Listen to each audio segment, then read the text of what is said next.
This is Georgia Avenue on the second blizzard storm, 2010. It's not as bad as the first one, but it's just as bad.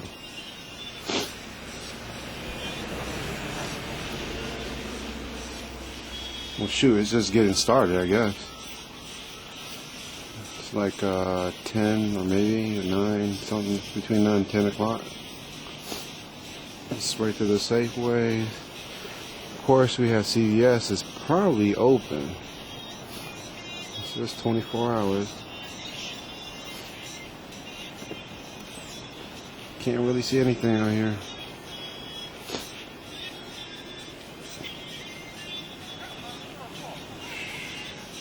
Cannot see anything out here.